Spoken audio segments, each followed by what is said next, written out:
नमस्कार, एकमत डिजिटलमध्ये मी सुनील आपल्या सगळ्यांचं स्वागत करतो। सध्या राज्याचं अर्थसंकल्पीय बजेट सुरू आहे आणि त्याच संदर्भानं आपण आज ग्रामीण विकासाच्या संदर्भामध्ये चर्चा करणार आहोत। कारण ग्रामीण विकासाच्या बाबतीत जर आपण आत्तापर्यंत विचार केला तर गेल्या वर्षीच्या अर्थसंकल्पामध्ये 11,800 कोटी जे आहे बजेट जे आहे ते सादर करण्यात आलं होतं आणि त्या बजेटमध्ये जे आहे ते ग्रामीण भागाच्या अनेक मूलभूत सुविधा देण्यासाठी जो आहे तो प्रयत्न करण्यात आला होता। मात्र ग्रामीण भागामध्ये अनेक ठिकाणी सुद्धा मूलभूत सुविधा मिळाल्या नाहीत, पायाभूत सुविधा मिळाल्या नाहीत। त्याच्याबरोबर आरोग्याचा प्रश्न आहे, रस्त्यांचा प्रश्न आहे, पाणी पुरवठ्याचा प्रश्न आहे, असे अनेक प्रश्न या संदर्भात आहेत ग्रामीण भागामध्ये। मात्र कोट्यावधीचा निधी येऊन सुद्धा ग्रामीण भागामध्ये विकास का होत नाही या सगळ्या संदर्भामध्ये बोलण्यासाठी आज आपल्या या चर्चेमध्ये मान्यवर आपल्यासोबत आहेत। खरं तर आज या चर्चेमध्ये महादेव गंभीरे सर आपल्यासोबत आहेत। खरं तर सिकंदरपूरचे माजी सरपंच आहेत, त्याचबरोबर यशदा प्रवीण प्रशिक्षक म्हणून आहेत सर। खरं तर सर ज्यावेळी सरपंच म्हणून होते त्यांनी मुलगी जन्मल्याच्या नंतर सुकन्या वृक्ष लागवड योजना जी आहे ती राबवली होती। त्याचबरोबर लेक लाडकी योजनेमध्ये सुद्धा त्यांचा खूप मोठा सहभाग जो आहे तो पाहायला मिळतोय। खरं तर म्हणजे लेक जन्मल्याच्या नंतर 5,000 रुपये त्या मुलीच्या नावाने FD सुद्धा तुम्ही ग्रामपंचायतच्या माध्यमातून केले होते। अनेक असे उपक्रम जे आहेत तुम्ही ग्रामपंचायतच्या माध्यमातून केला होता। त्याचबरोबर आपल्यासोबत प्राध्यापक सचिन सूर्यवंशी सर आहेत। खरं तर सर प्राध्यापक आहेत आणि तरुण सरपंच म्हणून सरांची एक ओळख आहे। गाव आदर्शवत कसा करता येईल यासाठी सरांचं जे अनेक प्रयत्न जे आहेत गावासाठी केलेले आहेत। त्याचबरोबर राळेगण सिद्धी असेल, हिवरे बाजार असेल, यासारखी जे आहेत पोपटराव पवार जे असतील, हे सर्व मान्यवर आपल्या गावामध्ये आणून त्यांनी गाव कसं विकासाच्या दृष्टीनं आपल्याला पुढे नेता येईल किंवा गावामध्ये विकास कसा घडवून आणता येईल यासाठी सर सदैव प्रयत्न करत असतात। खरं तर पाहिलं तर गावातील जे निराधार असतात त्यांना घरपोच त्यांचा निराधारांचा पगार मिळावा यासाठी त्यांनी अनोखा उपक्रम राबवला। त्याचबरोबर घरपोच आरोग्य सुविधा सुद्धा देण्याचा सरांचा ग्रामपंचायतच्या माध्यमातून उपक्रम राबवलेला। त्याचबरोबर आपल्यासोबत आहेत डॉक्टर गोविंदराव माकणे सर आहेत। खरं तर सर ज्यावेळेस अलगरवाडीचे म्हणजे अलगरवाडीचे सरपंच होते सर, त्यावेळेस त्यांनी आदर्श गाव जे आहे ते महाराष्ट्रामध्ये त्यांनी पुरस्कार मिळवलेले। त्याचबरोबर चाकूरमध्ये विविध विशाल कार्यकारी सेवा सहकारी सोसायटीचे ते सध्या चेअरमन आहेत आणि सहकारनिष्ठ पुरस्कार सुद्धा त्यांनी या सोसायटीला मिळवून दिलेले आहेत। खरंच या चर्चेमध्ये सर्वच मान्यवरांचं मी स्वागत करतो। खरं तर मी सर तुमच्यापासून सुरुवात करतो। आपण जर पाहिलं तर ग्रामीण भागासाठी जे आहे ते अनेक विकासाच्या योजना येतात, विकासाचा निधी सुद्धा मोठ्या प्रमाणात अर्थसंकल्पामध्ये दिला जातो। मात्र शहरी भाग आणि ग्रामीण भागामधल्या विकासाची दरी कुठंतरी लांब होताना दिसत आहे का? तुम्हाला काय वाटतं? 100% तुम्ही बोललेलं खरं आहे। मी एकमतच्या डिजिटल प्रेक्षकांना नमस्कार करतो आणि ग्रामीण भागामध्ये महात्मा गांधीजींनी सांगितले की खरा भारत हा ग्रामीण भागात आहे, पण आज तिथपर्यंत फक्त आश्वासन दिली जातात। आम्ही शेवटच्या घटकापर्यंत आम्ही काम करतो। आता तुम्ही मला सांगितलं की आमच्या गावाला स्मार्ट विलेजचा आदर्श गाव पुरस्कार 22-23चा मिळाला आहे, त्याचेसुद्धा पैसे आणखीन आम्हाला आलेले नाहीत।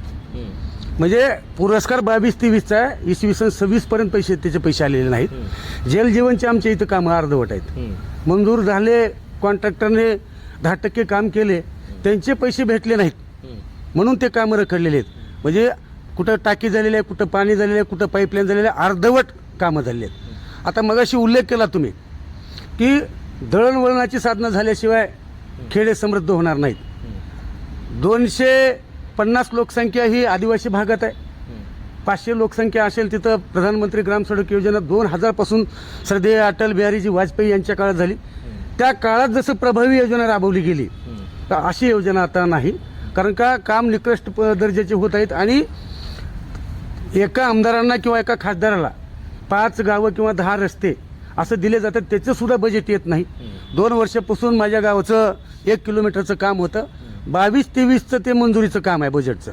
कालच मी ते पूर्ण गुत्तेदाराला जसं जावायला आपण विनंती करतो तसं त्यांना विनंती करून काम पूर्ण करून घेतलं। बाबा माझ्या गावचा प्रश्न आहे, जाता येत नाही। राज्यामध्ये स्मार्ट विलेजचा आम्हाला पुरस्कार मिळाला आहे आणि मुख्यमंत्री समृद्ध पंचायत राज योजनेमध्ये जिल्ह्यात पहिलं आलं, विभागात पहिलं येण्याची ना राज्यात पहिलं येण्याची शक्यता आहे। त्या दिशेनं आमचं काम चालू आहे। किमान तेवढा तर रस्ता करा, नाही तर स्मार्ट विलेज म्हणायचं, आम्ही लोकसभागतून गाव तयार करायचं, लोकांना सोबत घ्यायचं।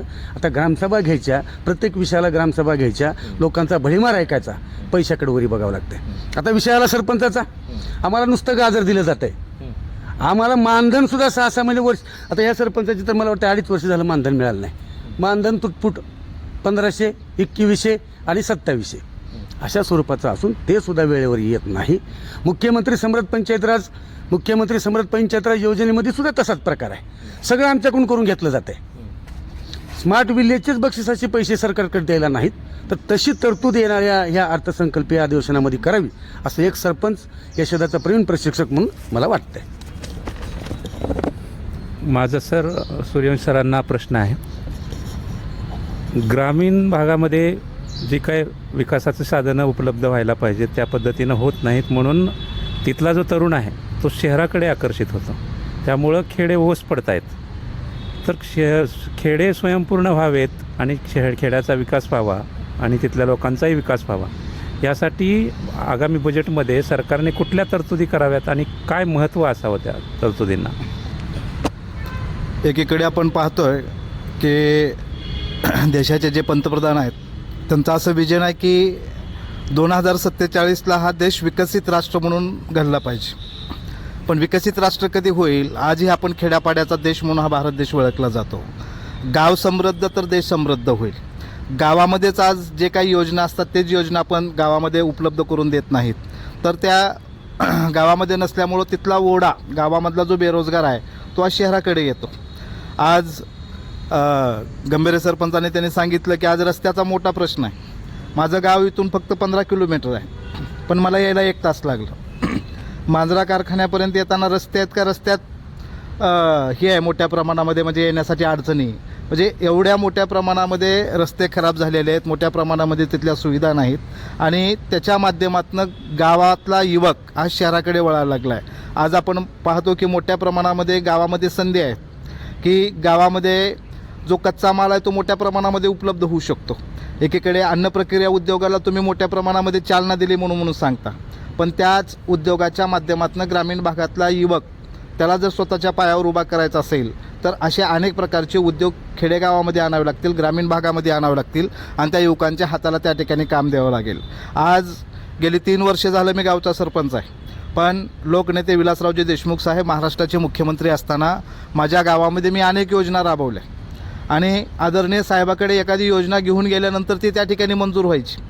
कारण ग्रामीण भागाची जाण असलेले नेते महाराष्ट्राच्या आणि देशाच्या राजकारणामध्ये होते.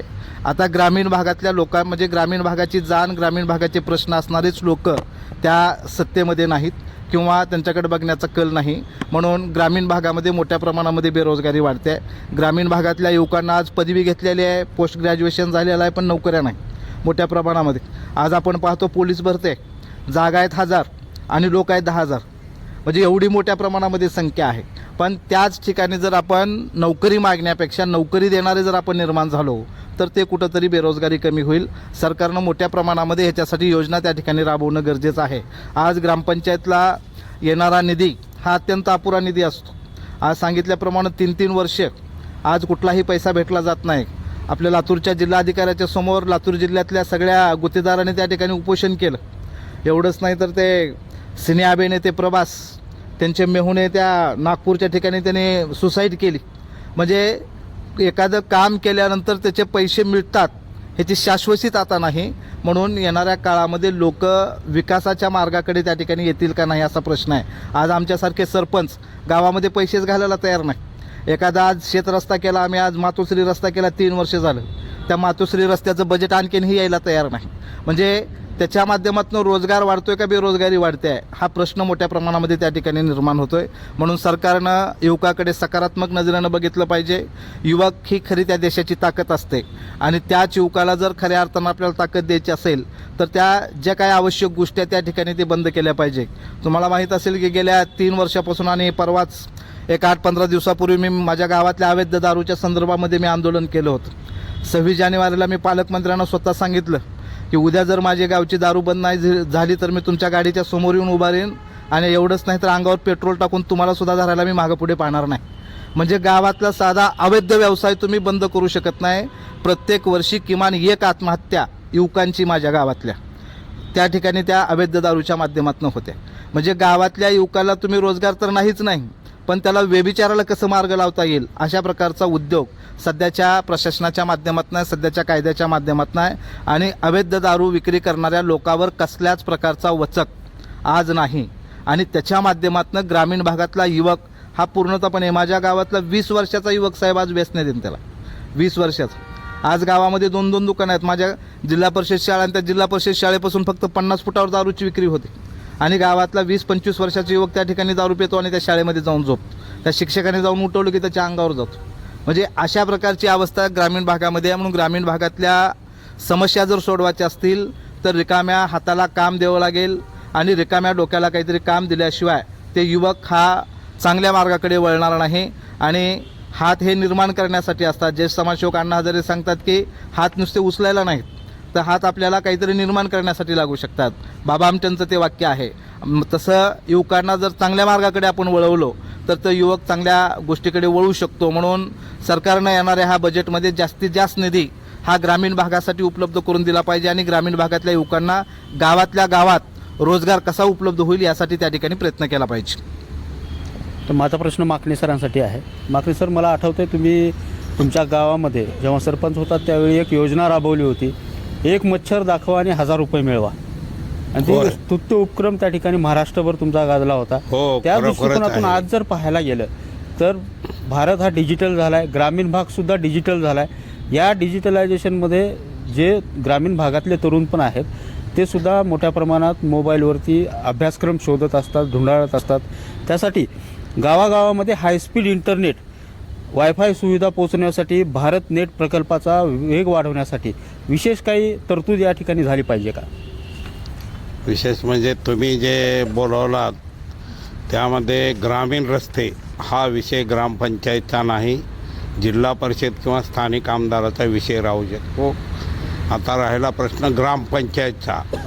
ग्रामपंचायतमध्ये निधी येतो 14वा, 15वा, 16वा वित्त आयोगाचा. पहिल्या सुरू प्रत्येक सरपंच फक्त नाली बांधतो आणि रोड करतो. माझं गाव जाऊन बघा, नालीमुक्त गाव आहे. मी नाली गावात बांधलेली नाही. सरपंच झाल्या सोच खड्डे घेतले, स्लॅबचं पाणी, घरातलं पाणी जिरवलं. माझं 100 फुटाचा बोर आत्तासुद्धा फुल चालतो. आत्तासुद्धा मच्छर नाहीत. कशामुळं? तर पाणी जिरवल्यामुळं. नंबर 1. नंबर 2, विषय राहिला युवकाचा. मी स्थानिक माझं 1200 मतदान असताना 300 महिलाला काम दिलं उमेदाअंतर्गत. आज जवळजवळ 50, 60, 1 लाख, 2 लाख, 3 लाखापर्यंत पैसे मिळाले. ते स्वतः पायावर 300 महिला पायावर उभा टाकलेली. अंगणवाडीचा विकास केलेला आहे. ग्रामपंचायत बसायला नव्हती, ग्रामपंचायतचा विकास केलेला आहे. जवळजवळ 71 लाखाचे बक्षिसे मी आणलेत आत्तापर्यंत 5 वर्षात. म्हणजे हागणदारी मुक्त गाव केलं, झोपडपट्टी मुक्त गाव केलं. म्हणजे करण्यासारखं भरपूर आहे. एवढंच आहे, जलजीवन मिशनमध्ये माझी महाराष्ट्रातली पहिली योजना आहे मीटर बसून पाणी दिलेली जलजीवनची. आता बजेट शिल्लकच नाही, चालवत नाहीत ते बरोबर, कोणी वसुली देत नाहीत. माझ्या वेळेस वसुली होती. मी 100% वसुली देणाऱ्याला वर्षभर फुकट दळून देत होतो. वॉटर फिल्टरचा झार माझा 5 रुपये 10 रुपये, 5 रुपये टाकले की 1 झार घेऊन जायचे. म्हणजे शाळेचा विकास केला, सगळा केला. गावात विकासासाठी निधी, सांडपाणी व्यवस्थापन, पाणी पुरवठा ह्याच्यावर भर द्यायला पाहिजे. प्रत्येकजण फक्त रस्ता आणि नालीचं बजेट मागतो, त्याच्यानं प्रश्न सुटत नाहीत. गावागावात स्मशानभूमी नाहीत. कचऱ्याचा गंभीर प्रश्न आहे. गावात माझ्या 1 टोपलं कचरा मी पूर्ण उकंडे हटून शेतात नेले आणि समाज मंदिरं बांधले. मी स्वतः ग्रामपंचायतनं बक्षिसातून पैसे आलेले विकत घेऊन समाज मंदिरं बांधले, मंदिराचा विकास केला. प्रत्येक घराला महिलाचं नाव दिलं आहे माझ्या इथं. प्रत्येक घराला पूर्ण 300 घराला एकच कलर मारलेला आहे मी. दर पाड्याला गुढी उभा करतो आम्ही ग्रामपंचायततर्फे. म्हणजे विकासासाठी महत्त्वाचा प्रश्न कसा आहे, सांडपाणी व्यवस्थापन, महिलासाठी रोजगार आणि पाणी पुरवठा आणि दिवाबत्तीला पैसे वेळेवर मिळावं. हे तर झालं, पण युवकांना पूर्ण जगातल्या गोष्टींची माहिती होण्यासाठी फ्री इंटरनेट गावामध्ये जे पाहिजे त्याची हो, सोय झाली ते पाहिजे. व्हायला पाहिजे. फ्री त्याची इंटरनेट तरतूद वेगळी व्हायला पाहिजे का? ते तरतूद वेगळी व्हायला पाहिजेत.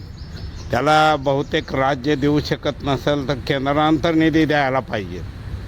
त्याचबरोबर ग्रामीण भागातलं जे शहरी युवक आहे तो मोठ्या प्रमाणात आपल्या कामाधंद्यासाठी किंवा नोकरीसाठी शहराकडे जातोय. तर स्थानिक जे उद्योग आहेत ग्रामीण भागातले हो, त्यांना ग्रामीण एक बळकटीकरण 10-15 देऊन गावात त्यांचं एखादी उद्योग उभा केला तर स्थानिक रोजगार मिळू शकतो. नाही, पण रोजगाराच्या संधी मिळतील हे सगळं तुम्ही स्वतः गावात बऱ्याच गोष्टी केलं आहे, हे खरं आहे. पण शासन त्याला कमी पडतंय का, निधी कमी शासन पडतोय कमी का? पडतंय ना, हां.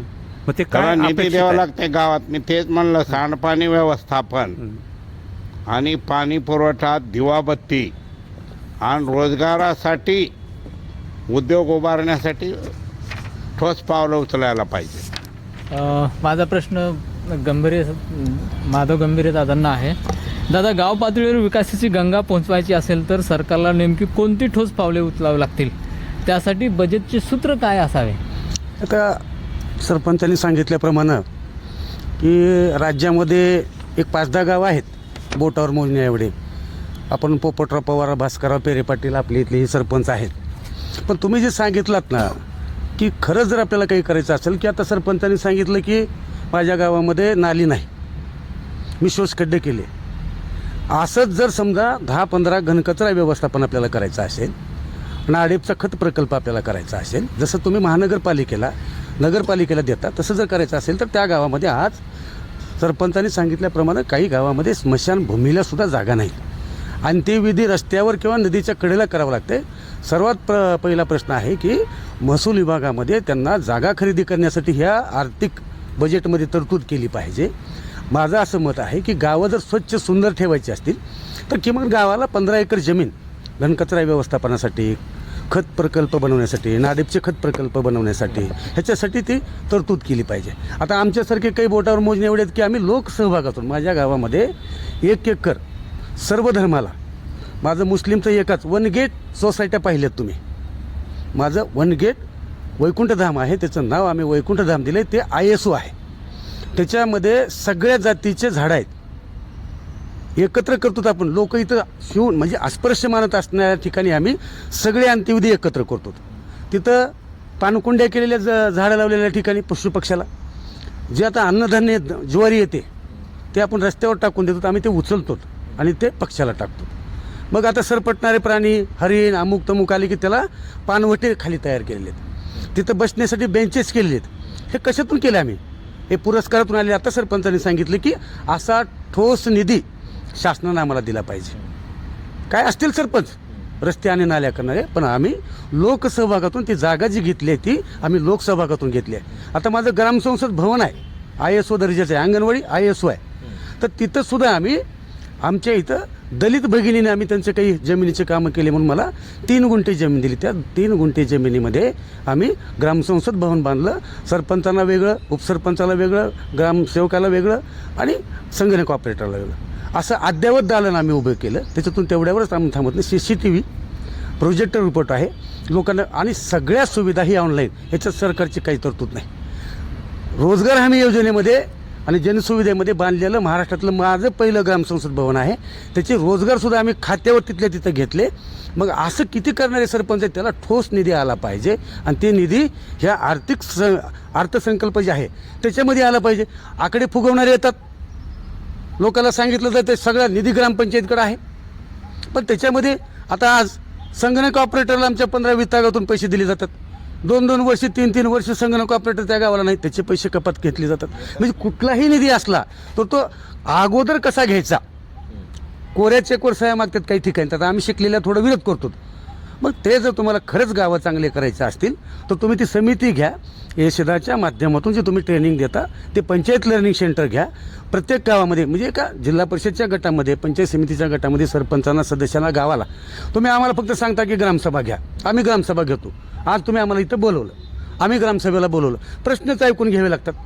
आम्हाला कुठे यावं लागतं? पुन्हा पंचायत समितीला. आम्हाला कुठे यावं लागते? जिल्हा परिषदला. आम्हाला कुठे जावं लागते? जिल्हा कचेरीवर. आमचं कोण घराणं ऐकत आहे का? मग असं सरपंचामधून जर DPDCमध्ये, सरपंचामधून जर आमचा एखादा आमदार झाला, पालकमंत्र्याने आधी असं कधी सरपंचाची बैठक घेतली तुमच्या ऐकवत आहे का? तुमची एवढ्या वर्षाची पत्रकारिता आहे, कुण्या सरपंचाला बोलून घेऊ? आम्हाला जर निवेदन जर द्यायचे असतील तर धक्के देत धक्के खात जावं लागते आणि लोकांचे प्रश्न आम्हाला थेट ऐकावं लागते. जर आम्ही लोकांचे प्रश्न नाही ऐकले, आम्ही ग्रामसभा 3 ग्रामसभा नाही घेतल्या, आम्ही मासिक सभा नाही घेतल्या तर आमच्यावर टांगती तलवार आहे. आमचं पद जाऊ शकतंय. आम्हाला तिथं ग्रामसभा घ्याव्याच लागतात. तसंच आमच्या जे व्यथा आहेत त्याच्यासाठी किमान महिन्यातून एक वेळेस पालकमंत्र्यांनी जी तुमची DPDCची बैठक असते त्या सरपंचाला बोललं पाहिजे, सेपरेट सरपंचाला बोलून तुमच्या काय अडचणी आहेत नेमक्या. एकाच दिवशी सुटणार नाहीत, आम्हालाही ती मान्य आहे. पण तुम्ही एका वेगवेगळ्या अधिवेशनामध्ये, अर्थसंकल्पीय अधिवेशनामध्ये महत्त्वाचे विषय कोणते आहेत? आज गावठाणाची परिस्थिती बघा, लोकसंख्या वाढली आहे, गावात जागा नाही. मग आम्ही सांगितलं की आम्हाला कमीत कमी दुसऱ्या मजल्याची परमिशन द्या. किती जणांकडे अशा जागा आहेत? घरकुलाला 1,37,000 रुपये आहेत आणि शहरामध्ये 2.5 लाख रुपये आहेत. आम्हाला गाजर दाखवलं 50,000चं, आणखीन ते पैसे आलेले नाहीत. दिलेले तुम्ही घरकुलाचे पैसे प्रधानमंत्रीचे असतील, रमाईचे असतील, ते तुम्ही दिलेले पैसे 1,37,000 मजुरीला सुद्धा पुरत नाहीत. कसं लोक घरकुल बांधतील?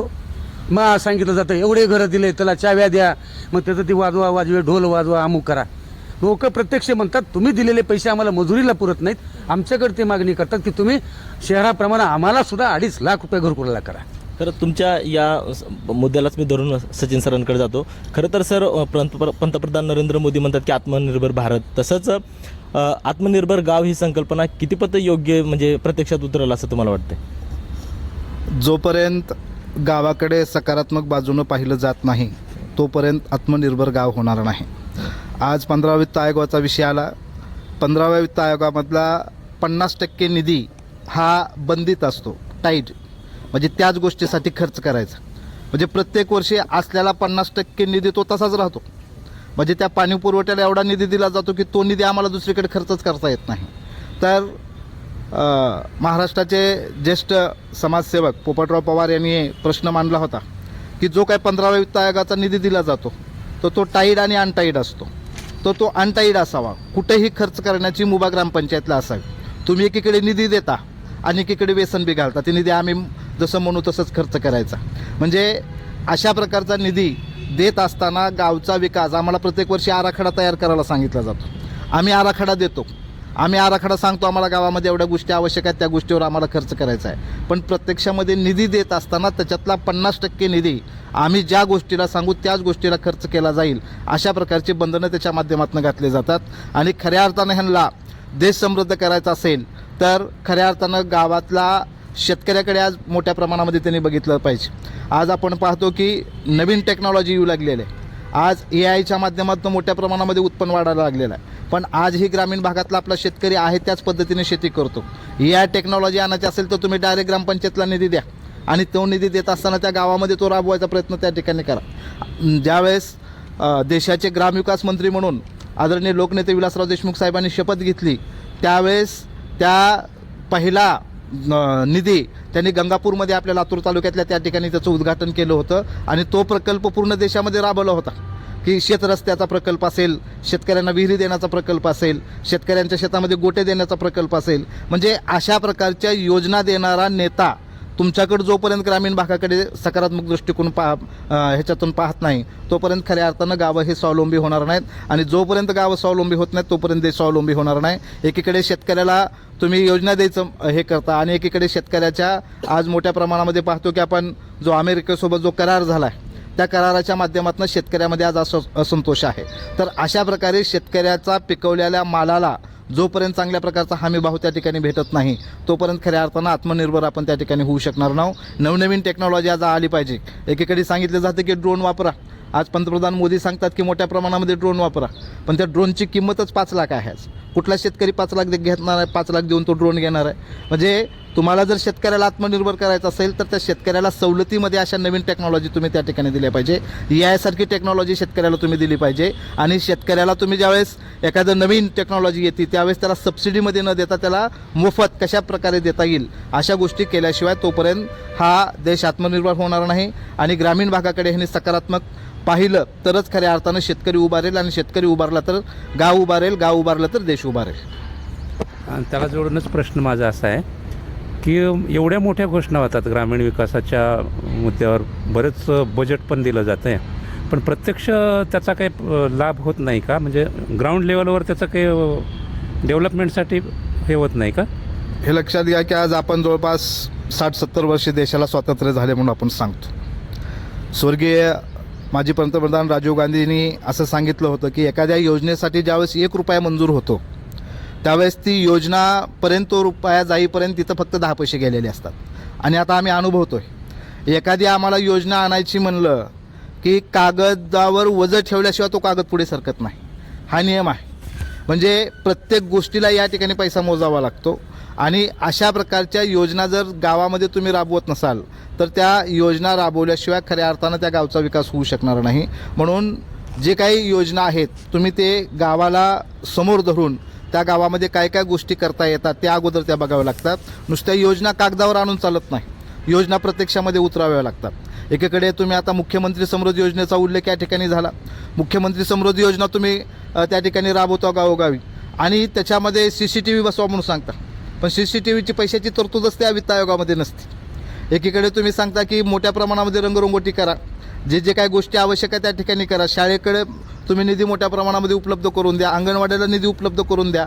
आता काही अंगणवाड्या त्या ठिकाणी मंजूर आहेत आणि त्या अंगणवाड्याला आता रोजगार हमी योजनेचे माध्यमातून म्हणजे अभिसरण, काही निधी रोजगार हमी योजनेचा आणि काही निधी इतर योजनेचा, असं 2-3 योजना एकत्र करून त्या ठिकाणी अभिसरण योजना राबवली जाते. पण गेल्या 3 वर्षामध्ये ह्या मनरेगाला मोठ्या प्रमाणामध्ये त्या ठिकाणी गळती करण्याचं काम या सरकारच्या माध्यमातून केलं जाते. इथं नावं बदलून काय होत नाही, लक्षात घ्या. तुम्ही रामजी राम नाव दिलं म्हणजे रामाचं नाव दिलं म्हणजे काय ती योजना लय मोठी अशी झाली अशी नाही. त्या योजनेमध्ये खऱ्या अर्थानं लोकांना किती फायदा आहे, त्या योजनेच्या माध्यमातून गावं किती विकसित होऊ लागले, त्या योजनेच्या माध्यमातून ग्रामीण भागातल्या लोकांना रोजगार किती उपलब्ध होऊ लागला, ह्या गोष्टी पाहिल्या पाहिजे. आज मुख्यमंत्री सडक योजना असेल, पंतप्रधान सडक योजना असेल, 25-15ची योजना असेल, 85-15ची योजना असेल, अशा नवनवीन योजना आणल्या गेल्या, पण त्या योजना आज ग्रामीण भागामध्ये कुठंच राबवल्या जात नाहीत किंवा त्या माध्यमातून गावाचा विकास कसा होईल ह्या गोष्टी त्या ठिकाणी पाहिल्या जात नाहीत. म्हणून नुसत्या अर्थसंकल्पामध्ये तरतुदी करून चालणार नाहीत. प्रत्यक्षामध्ये तुम्ही जोपर्यंत तो निधी हा ग्रामीण भागाला त्या ठिकाणी दिला जात नाही. आज आपण पाहतो की ह्या वर्षी आता 16वा वेतन आपलं वित्त आयोग लागला पाहिजे होता 2025-26मध्ये, पण तो लागतो 26-27मध्ये. म्हणजे तुमच्याकडं ग्रामपंचायतला द्यायला बजेटसुद्धा नाही आणि तुम्ही विकसित देशाचं स्वप्न पाहायला लागलं. तुम्ही आज ग्रामीण भागातल्या ग्रामपंचायतला निधी उपलब्ध करून देत नाहीत आणि त्याच्या माध्यमातून वेगवेगळ्या योजना राबवल्या जात नाहीत आणि एकीकडे विकसित देशाचं तुम्ही स्वप्न पाहतायत. म्हणून सरकारला या माध्यमातून आमची अशी विनंती असणार आहे की थेट निधी ग्रामपंचायतला वित्त आयोगाच्या माध्यमातून द्यावा आणि तो ग्रामपंचायतला कुठेही खर्च करण्याची मुभा द्यावी अशी विनंती. माझा प्रश्न माकणे सरांना आहे. मनरेगा योजनेच्या मजुरी दर वाढवणे आणि कामाचे दिवस 150पर्यंत नेण्याची मागणी आहे. ग्रामीण भागात ती रास्त आहे का? म्हणजे रास्त आहे, ते वाढवले तर फायदा आहे, त्याच्यात हां. बरेचसे कामं होऊ शकतात. अच्छा. कारण वित्त आयोगाला बंद नाहीत. वित्त आयोग सोडला तर ग्रामपंचायतला 1 रुपया बजेट कुठलाच येत नाही. ती येणं आवश्यक आहे. तुम्ही गाव स्वच्छ ठेवा म्हणता, घनकचरा व्यवस्थापनाला गाडी घ्या म्हणता, पैसे कुठून द्यावं त्याला? त्याची तरतूद पाहिजे. घनकचरा व्यवस्थापनाची महत्त्वाची तरतूद आहे. ते शाळेला निधी देत नाही तुम्ही. शाळेला सोलार आम्हाच बसवा म्हणता, लाईट बिल आम्हीच भरा म्हणता. 1200 मतदानाच्या गावाला 5 लाख वित्त आयोगाचा निधी येतो. ते ऑपरेटर कधी महिन्यातून 2 दिवस येत नाही. 1,57,000 रुपये त्याचे परस्पर कापून घेतले जातात. तर ते गव्हर्नमेंटनं एक डोक्यावर लादलेली संकल्पना आहे.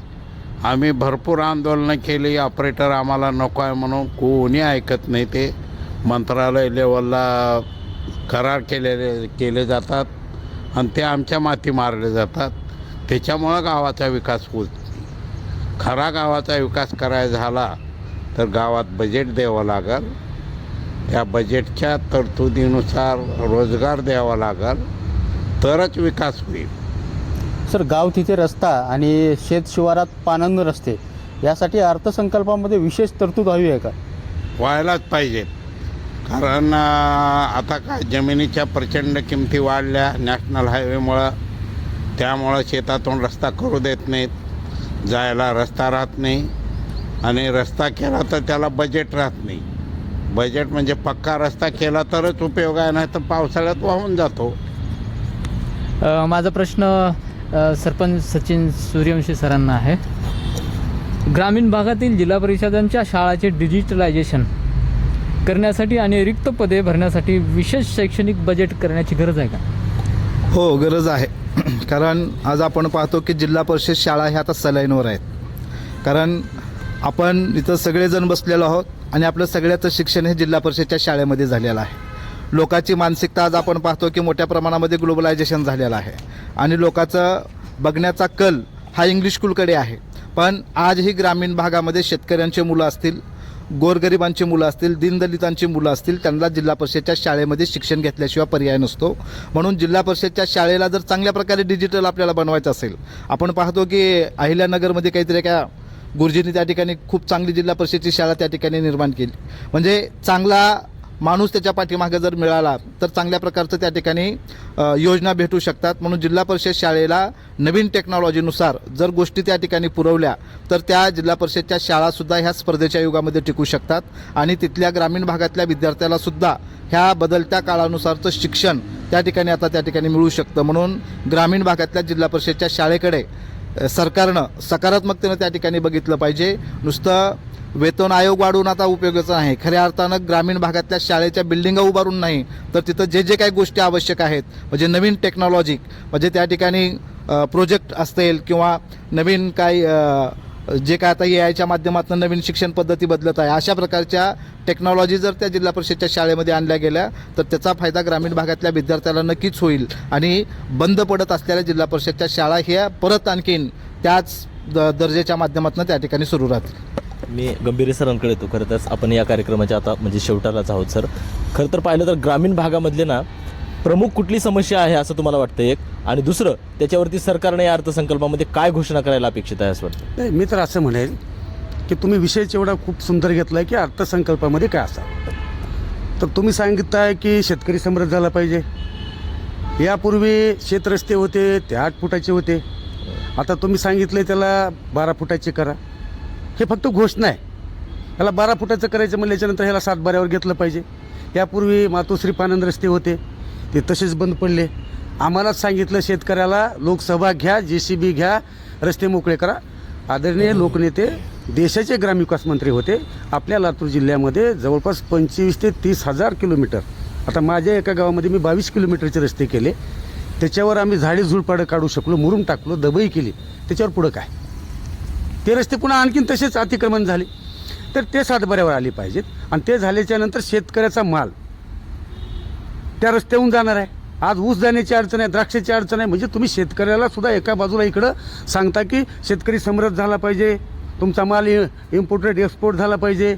पण इथं शहरामध्ये जर एखाद्याच्या गोडाऊनला आग लागली तर त्याच्याकडे तरतूद आहे, आपल्या शेतकऱ्याचा ऊस वाळला तर त्याची तरतूद नाही. असा सुद्धा या अर्थसंकल्पामध्ये आपण समावेश घेतला पाहिजे. रस्ते मजबूत झाले. आता मुख्यमंत्री ग्रामसडक योजनेचा विषय घ्या, मुख्यमंत्री पानंद, आता त्या मातोश्रीचं फक्त नुसतं नाव बदलायचं चालू आहे. मातोश्री पानंद रस्त्याचा आता मुख्यमंत्री पानंद रस्ता, फक्त बदल होतोय. बावनकुळे साहेबांनी घोषणा केली, त्याचं पुढं काय झालं? तर ते रस्ते करण्यासाठी त्याच्यात तरतूद केली पाहिजे. महसूल विभागाकडे पैसे आले पाहिजेत. जर शेतकऱ्याने एका दिवस अडवलं तर ते सरपंचाकडे येतं. तर पोलीस बंदोबस्ताची सुद्धा त्याच्यामध्ये तरतूद केली पाहिजे. आणि असा निधी खर्च कसं करणार आहोत तुम्ही?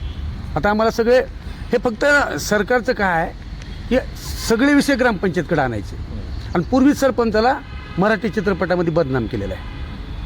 बघा आपल्या लहानपणी सरपंचानं संडास खाल्ली, सरपंचानं रस्ता खाल्ला. अहो, सरपंचाला भाकर खायला वेळ नाही, एवढे काम आता ग्रामपंचायतकडे आले. मग ती लोकांमध्ये तसा संभ्रम तयार करायचा आणि पैसे द्या ना आमच्याकडं. आता ग्रामसभा केल्यात तुम्ही, डिजिटलायझेशन झालेलं आहे. पैसे आता अंगठ्यावर आणि सहीवर जात नाहीत साहेब. पैसे आता DSCवर जातात. DSC लावलं तरच पैसा खर्च करतो आणि त्याचं ऑनलाईन पोर्टलवर कुणीही माझ्या गावामध्ये 15व्या वित्त आयोगाचे पैसे किती आले, आमदार निधीचे पैसे किती आले, खासदार निधीचे पैसे किती आले, DPDCचे किती आले, रोजगार हमी योजनेचे किती पैसे आले, किती मजूर आहेत, सकाळी एकदा त्याचा फोटो काढायचा, संध्याकाळी एकदा त्याचा फोटो. मजूर कशाला येईल हो? आणि त्याला पैसे 6-6 महिने. तुम्ही मागाशी विषय काढला, रोजगार हमी योजनेच्या कामावर मजुरीवर काम करणाऱ्या मजुराचे 6-6 महिने झाले पैसे नाहीत. नाही दादा, मी तेच म्हणतोय की सरकारनं आता काय घोषणा करणं अपेक्षित आहे? ह्या जेवढ्या त्यांनी काय आतापर्यंत घोषणा केल्यात तेवढ्यावर आर्थिक तरतूद भरमसाठ म्हणजे चांगल्या पद्धतीनं त्यांनी पत्रकार परिषदा घेऊन कॅबिनेटमध्ये घोषणा न करता अर्थसंकल्पामध्ये प्रधानमंत्री रस्त्याचा विषय असेल, मुख्यमंत्री रस्त्याचा विषय असेल, जलजीवनचा विषय असेल, शाळेवरचा विषय असेल, जेवढे ग्रामीण भागाशी निगडीत विषय आहेत तेवढ्याला भरीव स्वरूपामध्ये आर्थिक तरतूद करावी असं आम्हाला वाटते. त्याच्याशिवाय खेडेगावं सुधारणार नाहीत. घोषणा होत राहतील, नावं बदलले जातील, पण गावं आहे तिथंच राहतील. आणि तुम्ही सांगितल्याप्रमाणे मग गावामध्ये रोजगार उपलब्ध नाही, केलेल्या रोजगाराचे पैसे 6-6 महिने भेटत नाहीत म्हणून ही ग्रामीण भागातील पोरं शहरात जातील. कारण का प्रत्येक गावामध्ये 100 ते 150 पोरं बगर लग्नाचे आहेत. ह्या सुद्धा समस्या. त्याला रोजगाराचं नाही तर मुली कसं देतील लोक? आणि मग त्यामुळं आर्थिक तरतुदीमध्ये ग्रामीण भागावर शहरापेक्षा शहर पुढारलेले आहेत. ग्रामीण भागावर आर्थिक तरतूद या अधिवेशनामध्ये जास्तीची करावी अशी मला वाटते. नक्कीच दादा, धन्यवाद.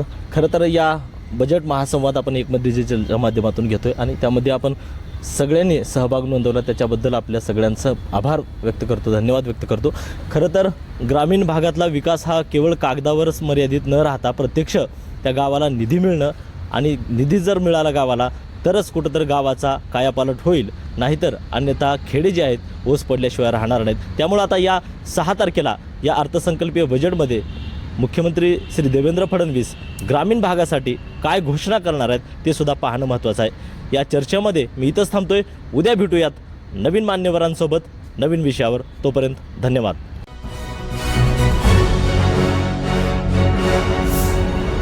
Thanks for watching Ekmat Digital.